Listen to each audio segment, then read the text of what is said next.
I'm the spiritual director of St. Joseph Seminary. I am the principal spiritual director. I have probably about half the men in the house under my guidance. I'm also the principal confessor, so I hear their confessions on a daily basis. Most of the men have a good practice of going to confession about once a week, so with 27 men in the house, it keeps me pretty busy. Included with these two principal tasks, they always joke about the fact that I'm also the barber and the bus driver, so I fill in a lot of gaps around here.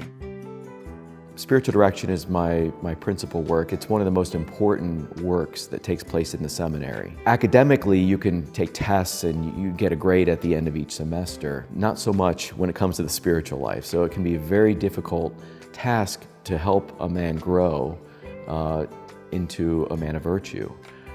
So the assessment process is a little bit more difficult. I meet with the men about every 2 weeks in spiritual direction to talk about their spiritual life. And a spiritual life is principally, how is your relationship with Jesus?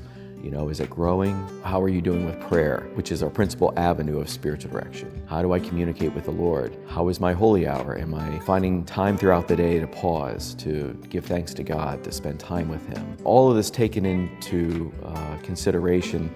My work is principally to be a vehicle, an instrument of the Holy Spirit, who is the primary spiritual director. This is my 5th year being the spiritual director of the seminary. I hope that I can contribute for many more years.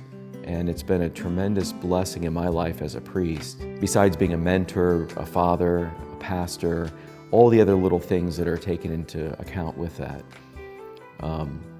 My greatest joy, I think, in the seminary life is just simply being with the men, watching them grow, helping their formation. Back in 1996, when I arrived at the Diocese of Charlotte, I was told that they didn't have a college program. And I was a bit disappointed, but they made a place for me. If I was told that there was no college seminary and they weren't interested or open to it, come back and see us later on after your college years, I'm not sure what would have happened. Only God knows. But I am happy that there was that opportunity for me, that I benefited immensely from my college seminary experience. Frankly, that's where I fell in love with the Lord, was at my seminary, which is why I always wanted to work with young men at that age, because it was such an important moment of conversion in my own life. What would it be like right now without a college seminary? I think we would have some college seminarians, we would send them away. But I think because we're able to form them right here in this place, in their own home, I think that has proven extremely fruitful. This has become a leaven, it's become a catalyst for young men taking that final step to say, I can do this, that there's a place for me.